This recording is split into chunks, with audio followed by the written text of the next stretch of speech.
दोस्तों नमस्कार। हिंदुस्तान एयरलाइंस की प्रेस वीडियो में सभी का स्वागत करते हैं। दोस्तों 8वें पे कमीशन का दौर शुरू हो चुका है। 5 बड़े फैसले आ चुके हैं, घोषणा पत्र जारी हो चुका है। इसके साथ ही महत्वपूर्ण खबर आ चुकी है। डीए महंगाई बढ़कर आप सभी का इसमें फिलहाल बताना चाहूँगा। इसमें 53% डीए के साथ इसमें 57% डीए महंगाई सरकार यहाँ पे कन्फर्म कर चुकी है। इसके तहत ही 8वें पे कमीशन का दौर यहाँ पे 1 जनवरी 2024 से नया दौर यहाँ पे शुरू हो चुका है। 5 बड़े फैसलों के साथ केंद्रीय कर्मचारी पेंशन धारकों की पेंशन बढ़कर सभी पेंशन धारकों के खाते में यहाँ पे जमा होने जा रही है। इसके साथ इसमें 18 महीने बका डीए एयर के साथ साथ 5-5 लाख रुपए एयर का पैसा जल्द ही यहाँ पे कर्मचारी पेंशन के खाते में यहाँ पे जाने वाला है। इसके तहत ही इसमें बेसिक वेतन का डबल वेतन के साथ इसमें कर्मचारी की बेसिक है सरकार ने बढ़ाई है। इसके तहत इसमें कर्मचारी का जो कि डीए महंगा होता है इसमें 53 से 57% डीए महंगा होता है। भारत सरकार की तरफ से एक बड़ा ऐलान यहाँ पे सरकार की तरफ से हो चुका है। 5 बड़े फैसलों में जिस तरह से सरकार ने पेंशन में भारी बढ़ोतरी के साथ साथ इसमें 6-6 लाख रुपया पेंशन मुआवजा सरकार की तरफ से इसमें बड़ा ऐलान यहाँ पे किया गया है। यह आज की बड़ी खबर। आगे देखिए इसमें वित्त मंत्री द्वारा सरकार की तरफ से इसमें क्या बड़े बदलाव यहाँ पे किए गए हैं। देखिए बड़ी खबर। So the next one, second attempt made was on 14th December 1998 by Shri Atal Bihari Vajpayee's government, 12th Lok Sabha. In this,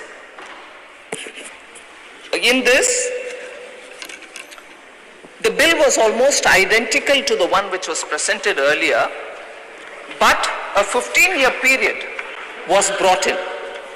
Now this bill also lapsed due to the dissolution of the 12th Lok Sabha on 26th April 1999. So this one is long overdue because it partly also answers a lot of members who have been saying from the morning, why did it take 9 long years for you to bring the bill now?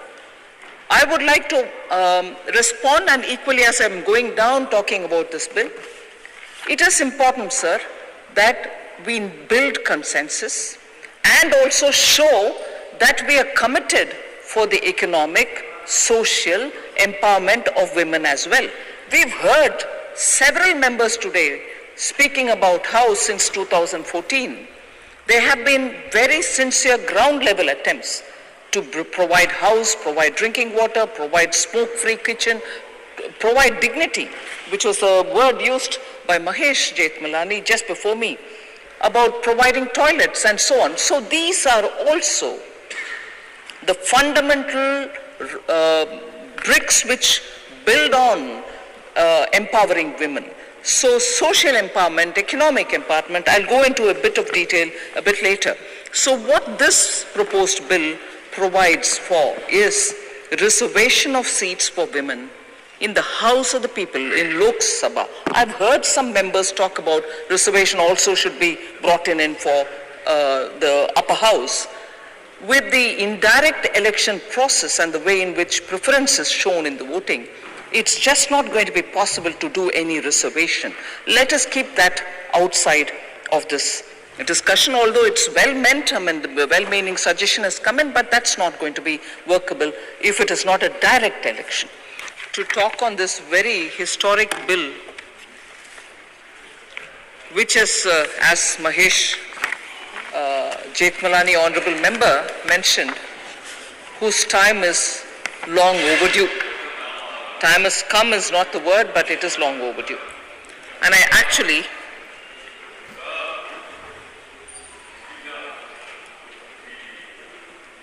what happened? Oh, okay. Yeah. No, thank you very much. Yes, what's the problem?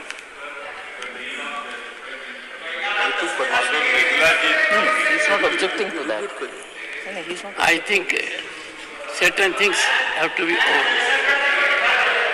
over. Thank you very much, Pramod Tiwari ji. Thank you. But it speaks of a high level of attention. That's right. 360 degree. That's right, sir. But I'm very grateful that you reminded.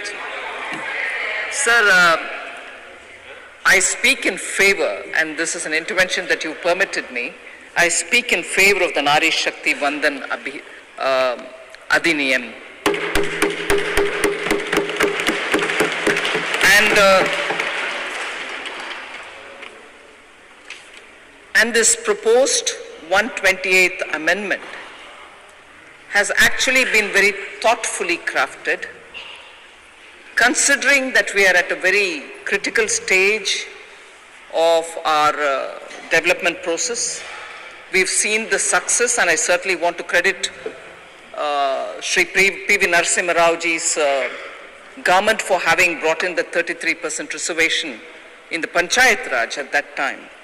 And as a result, we've seen the groundswell at the Panchayat level, where 33% reservation today by many states has been increased to 50% as well. About 20 states have already brought in 50% reservation, and showing therefore the contribution of women at the Panchayat, although it started with 33%, now has gone up to 50%. There are no regrets. Actually, people are very happy that there's actual participatory process which is seen in the ground. And in this context, I remember one of the earliest steps that as Chief Minister, Honorable Prime Minister in Gujarat had taken up was also to encourage 50% and also unanimous elections. He would incentivize so that it should be non-partisan and that it should be with a common call taken by the Panchayat. So innovative ways of wanting people's participation has been always attempted to. So this one is long overdue because it partly also answers a lot of members who have been saying from the morning, why did it take 9 long years for you to bring the bill now?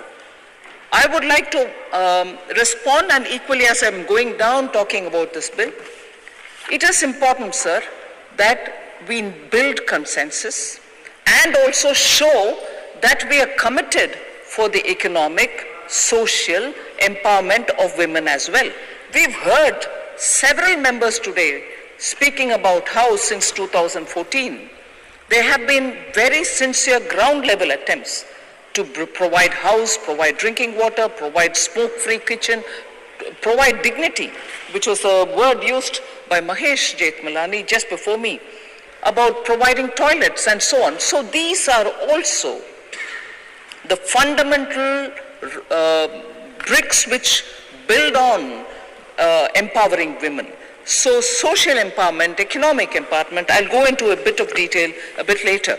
So what this proposed bill provides for is reservation of seats for women in the House of the People in Lok Sabha. I've heard some members talk about reservation also should be brought in for the upper house.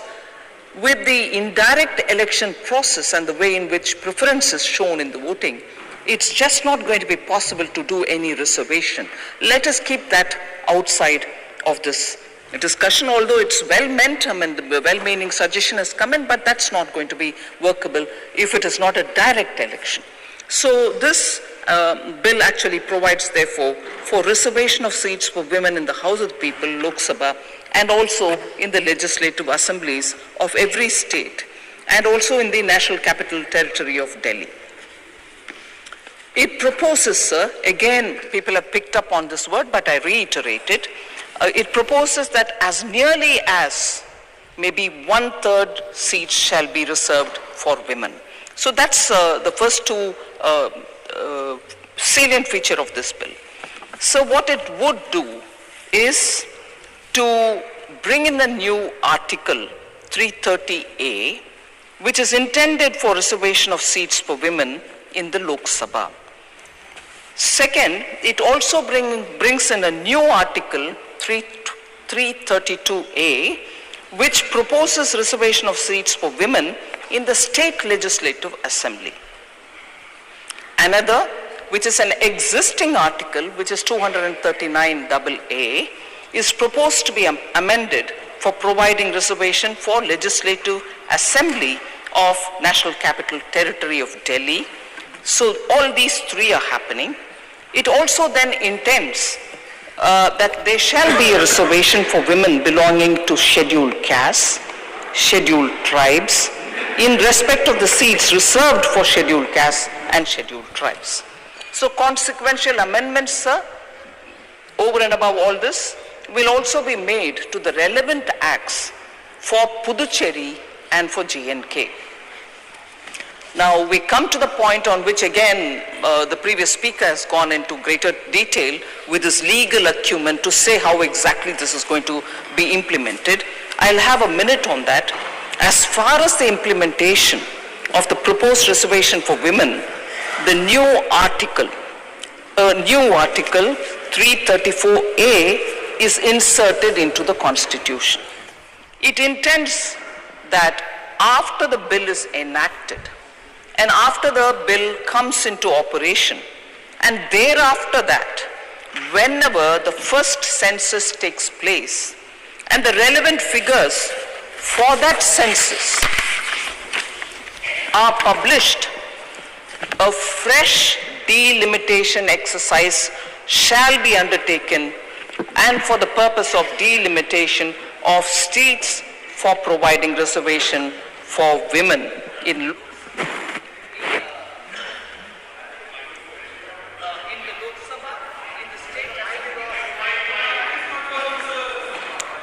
the Lok Sabha, in the state legislative assemblies, and also in the Legislative Assembly of Delhi. Now, this exercise of delimitation, sir, will be limited to identifying the number of seats and those seats which are to be reserved for women, and it shall not affect the interstate distribution of seats of Lok Sabha and the legislative assemblies of the state. So we just want to make this absolutely clear as to what this constitutional amendment bill is proposing to do, and the reservation of seats shall cease after a period of 15 years from the commencement of this very proposed law. So this is where I think we are coming up with this constitutional amendment. It also sort of very clearly states that this reservation shall not apply until the Lok Sabha or Legislative Assembly of a particular state or the Legislative Assembly of Delhi is dissolved. So that is the main feature of this proposed constitutional amendment. Is this the first time we are talking about this reservation for women? Not at all. There have been 4 genuinely serious attempts to get this bill through, sir. The first ever attempt was in 1996 on 12th September in the 11th Lok Sabha, where Sri H.D. Devegowda was the Prime Minister, and that bill which was brought in was referred to a joint committee headed by Srimati Geeta Mukherjee, who immediately took up the work, and within 3 months, on 9th December 1996, she gave her report, and the bill remained there for almost a year. But because of the dissolution of the Lok Sabha, the 11th Lok Sabha, on 4th December 1997, this bill also lapsed. This bill, one particular feature which I'd like to highlight is this bill provided for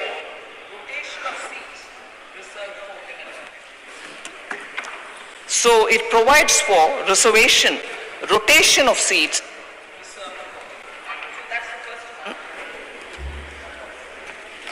A second attempt was made again by Prime Minister Atal Bihari Vajpayee on 23rd December 1999.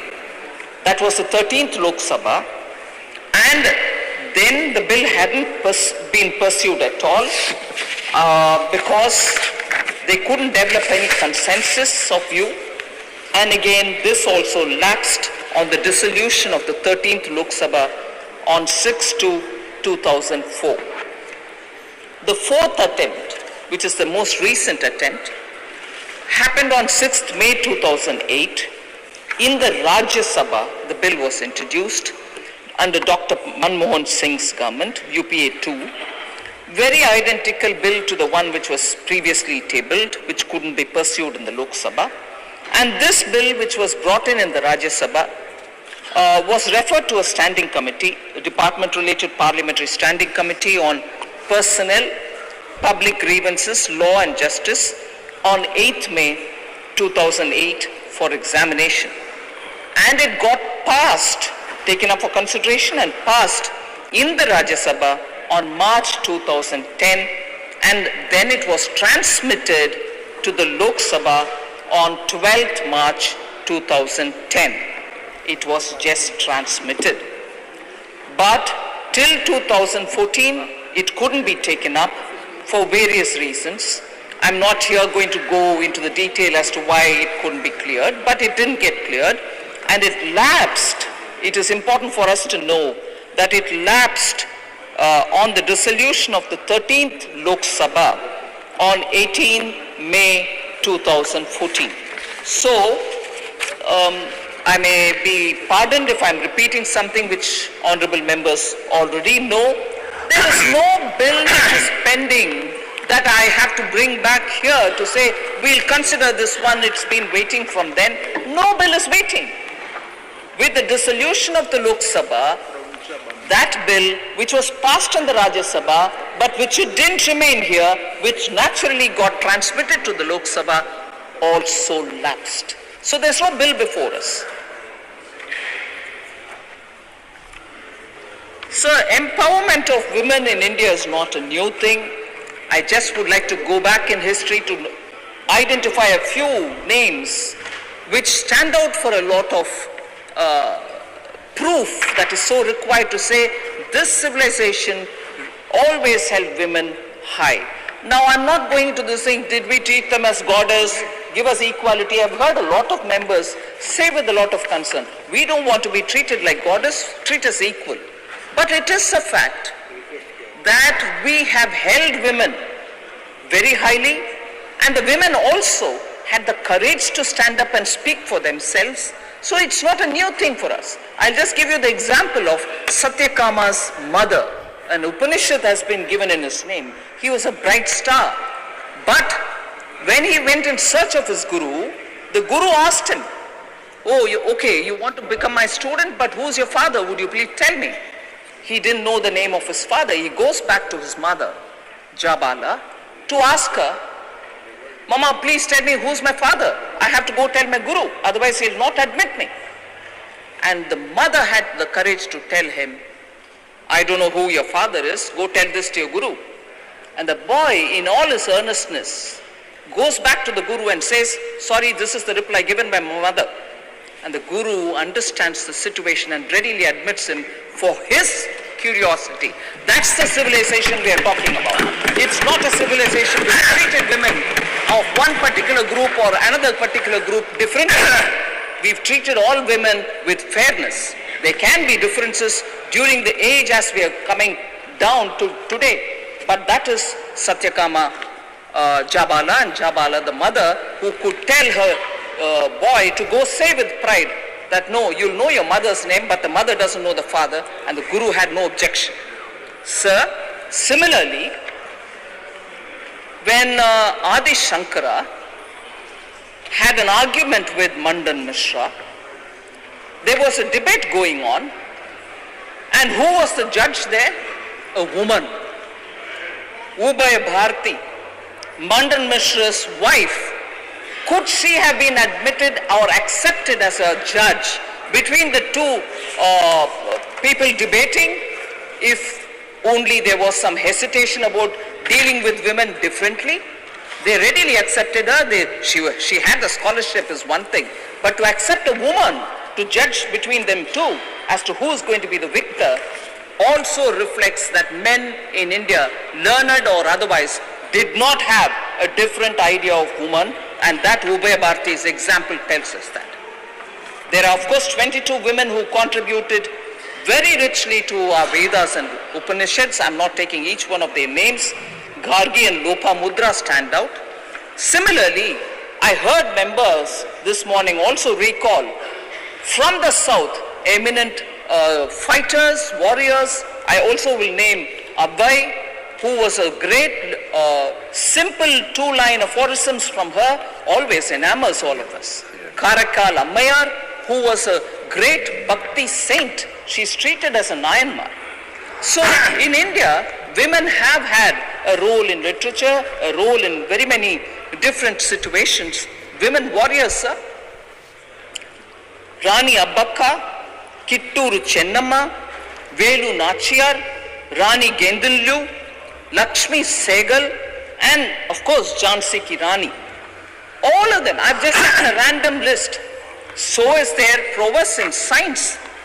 E.K. Janaki Ammal was one of the earliest scientists of India. Asima Chatterjee, Anandi Ben Joshi, Anna Mani, and Darshan Ranganathan are all women of eminence in science. So we've had this culture of allowing women to do whatever their aspirations lead them to do, and we've respected it. Of course, as they say in Hindi, Vikrutiya have come into the system, we'll have to cleanse that, and efforts are being made. Now in this I want to highlight, sir, that the party that I represent, BJP, has been consistent in its support for women's reservation.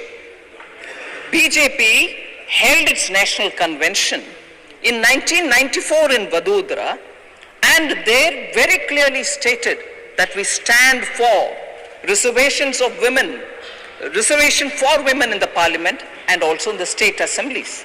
If that was in 1994, 1998, BJP reiterated its commitment for women's reservation by introducing it in the Lok Sabha, which I just mentioned a while ago under Prime Minister Atal Bihari Vajpayee.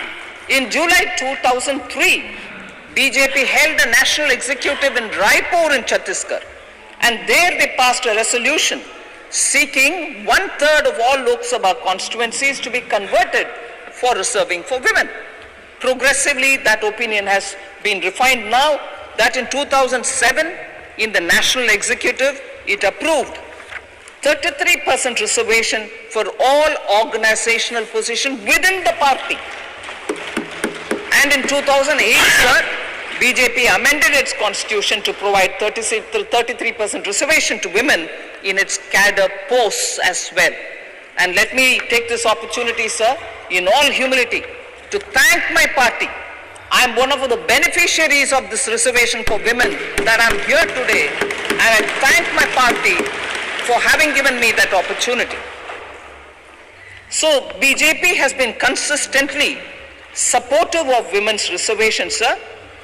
I remember those days were early days for me as a party spokesperson, but the now lapsed bill, which was passed in Rajya Sabha in 2010, late Sri Arun Jaitley supported it passionately in the Rajya Sabha, and it was passed in the Rajya Sabha. Of course, when it transmitted to Lok Sabha, it didn't get through.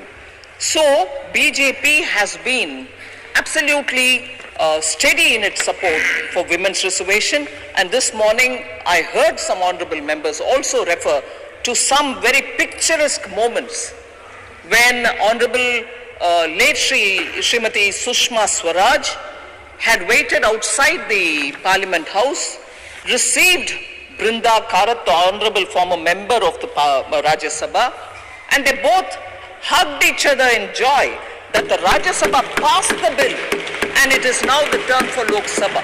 So there was a complete, across party lines, a sense of wanting to achieve this, and today we remember late Sushma Swaraj, and of course even today the activists and also former members of parliament who have all been pursuing this agenda. To further this point, sir, 2014, prior to the Lok Sabha election, BJP's manifesto, the Sankalp Patra, openly said that BJP is in favor of bringing reservation, 33% reservation in parliament and also in the state assemblies. So did 2019 Sankalp Patra. So just as Article 370 has always been in BJP's manifesto, so is women's reservation always been in BJP's election manifestos, be it 2014 and now be it 2019. Sir, Sankalp se Siddhi principle, which Honorable Prime Minister follows very earnestly, is also proven by the fact that everything that which is mentioned in the Sankalp Patra is taken up to the level of achieving, that is Siddhi tak, prapt karne tak, we follow it in earnestness. I also heard some members this morning talk about you were paying attention to Article 370, you were paying attention to triple talaq, but you didn't do this women's reservation. I'd like to take this opportunity to say through you, sir, Article 370 has a very big women's component in it. Inter alia, you didn't allow women to hold property in J&K. Is it not important for them to have that honor back? They have, after all, been born there.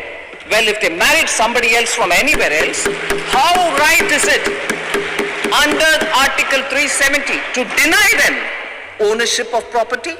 Is that not important?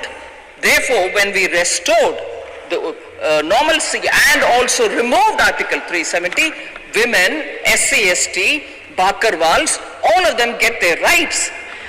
That is why Sankalp se Siddhi principle of Honorable Prime Minister makes complete sense. And between 2014 and today, these are the kind of achievements to empower women which have been happening. Similar is, I heard our Honorable National President Shri Nadda speak about triple talaq this morning. He said triple talaq is not in A country, B country, C country, all of which are Muslim-dominated countries.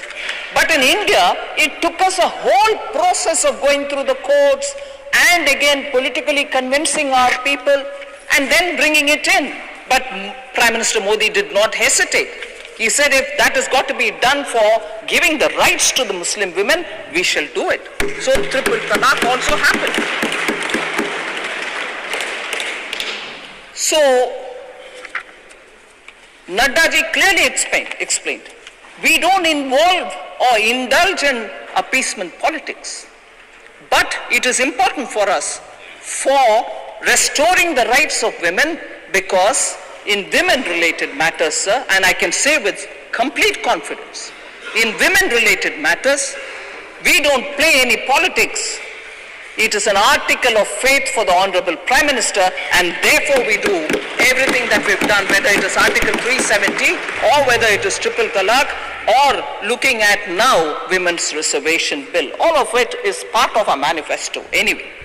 So between 14 and 19, I shall not spend too much of a time, because yesterday all of us heard Honorable Home Minister speak in the Lok Sabha. He listed out the various measures which have been taken by Prime Minister Modi for social empowerment, for economic empowerment of women. I'll just very quickly flag off a few of them, sir. Ujjwala for smoke-free kitchen, 9.59 crores of people have been given free connection, and 200 rupees subsidy per cylinder, and newly we are adding 75 lakhs more connections. Swachhata Abhiyan, providing a dignified life for women, providing toilets to them. 11.72 crore toilets have been built in this country. Beti Bachao, Beti Padhao has actually helped in restoring a fair balance between gender, because gender asymmetry prevailed all over the country. I heard Honorable Member Thambi Durai talk about how there was this cradle scheme which was brought so that children, as soon as they are born, being girls, are not killed. And that was a step some time ago taken in Tamil Nadu. Many states have done many such steps in order to restore that parity in the gender, in the sex ratio. Sir, Prime Minister Modi's government is the one which gave from 12 weeks of maternity leave to 26 weeks of paid maternity leave for women. These are empowering women. What were we doing between 2014 and 19? These were the things which we were doing. So we didn't forget for a moment empowerment of women. Water to the house for health reasons. Otherwise they were spending hours going miles to get drinking water. 9.82 crore new connections of Nal Se Jal, Gar Gar Jal has been implemented. So I won't go further into that list of social empowerment and the economic empowerment. But I certainly will take a few more minutes, a bit of considerable time if you would permit me, sir. Empowering women, there cannot be a more substantial measure than finding them in the armed forces. I list out the kind of things Prime Minister Modi has taken to get women have that equal treatment. Many of our honorable members saying, treat us equal. We don't want you to do puja or treat us like goddess. No. Can there be a better place than the three armed forces where we have brought women to be at par with men and they stand there clearly? I'll give out the list, sir. All wings of the Indian Armed Forces have women in combat roles now. Women are allowed in combat services and in supervisory roles. I'll start with the Central Armed Forces, paramilitary forces. In 2016, Prime Minister Modi's government took a call, a historic move, decided to reserve 33% posts at the constable level for women in CRPF, CISF, and to begin with, 14 to 15% posts at the constable level in the border guarding forces such as the BSF, SSB, and ITBP have been brought in a phased manner. That's equality. That's treating men and women equal, literally in the uniformed services. Similarly, sir, admission of girls in Sainik schools, unimaginable, because there was so much resistance. No, you can't do it. Admission of girls in Sainik schools with effect from academic session 21-22, girl cadets have been admitted in all existing 33 Sainik schools. That was clearly a step which was taken as a decision by Prime Minister Modi's government. Indian Army, sir, has opened up entry for women candidates in the National Defence Academy. You know how prestigious that center is. And it is one of the male domains which you could never breach. But today it has been opened for female cadets. 19 cadets, including 10 for Indian Army, joining academy every 6 months. Women candidates, women cadets. Some permanent commission is also being granted to women officers in the armed forces. You may think that it is only in the armed forces medical corps or it's in the dental corps and so on. No. Or it is in the nursing service. No. Over and above that, now women are being given permanent commission in the armed forces as women officers.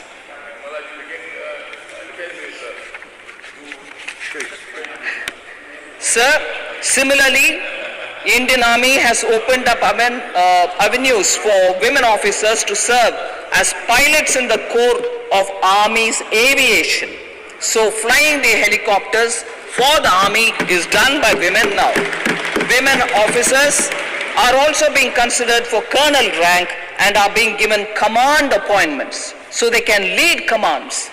Also, sir, there are other ranks which are also getting into the core of the military police in the Indian Army, which has been introduced from 2019.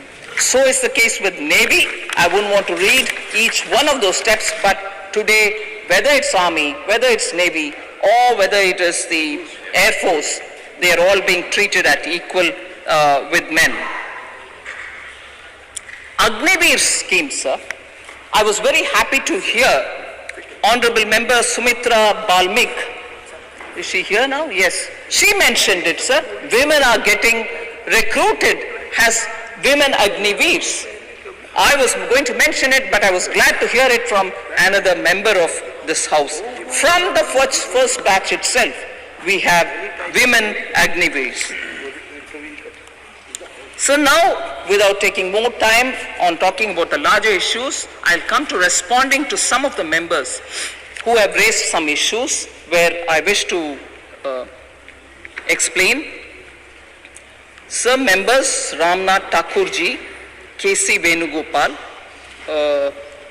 Priyanka Chaturvedi ji, Phulo Devi Nettam ji, have all raised this issue about, you came to power in 2014, why have you taken 9 years to bring this bill.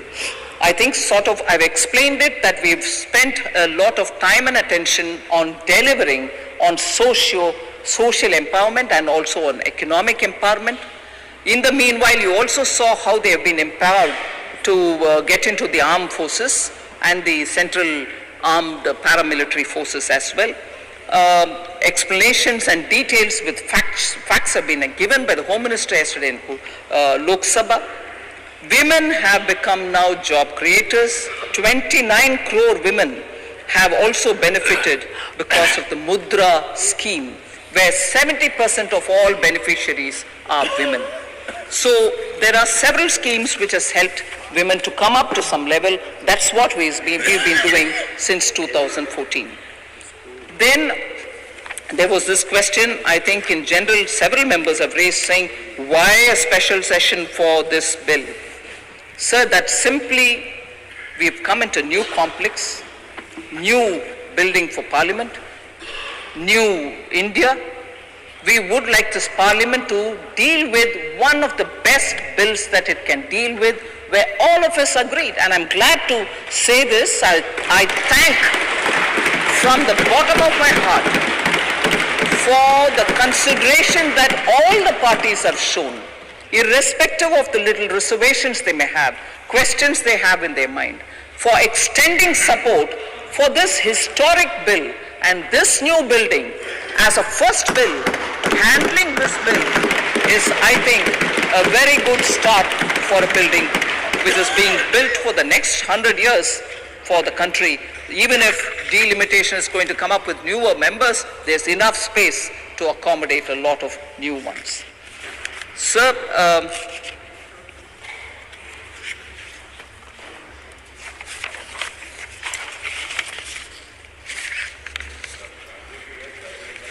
it was a bit disheartening to hear some members say, oh, this bill is a jumla. This is a very catchy word. A lot of people love using that word, but no. Whoever said it, I'm not particularly naming the members, it is not a jumla. This bill is not a jumla. I want you all to please attend to the points that I'm trying to talk. And the context in which the Home Minister said, I think has been well understood, but it's convenient for us to use jumla again, no? So we forget the context in which Honorable Home Minister said it. So the legal process, no, thank you. That was misunderstood, or you're interpreting it differently. I don't want to get into it. Now I'm talking about the Women's Reservation Bill. Legal processes which need to be adopted for enabling this provision has been defined and described by a legal luminary, but I will certainly repeat it for us to know, and I'm sure many of our senior members here will appreciate that without amendments as regards UTs and without the delimitation happening, and delimitation process is a quasi-judicial process. It needs an appointment by law. It needs a Supreme Court judge to retire to head it. It needs members from the Election Commission. It will also have member representatives from every party, recognized party. So it is not exercise to push the decision further, but once we pass this, and once the states also pass their respective law, is when this, and in the meanwhile census taking place, with the number or the figures of the census notified, the ball sets rolling for a delimitation commission to come into play. So unless we do it, and in that I'll get into the detail why this 2026 stands out for us. Why 2026? Why can't it be earlier? I'll try to explain it as well. It is not something which we have done it. We are carrying a legacy where delimitation dates have been frozen.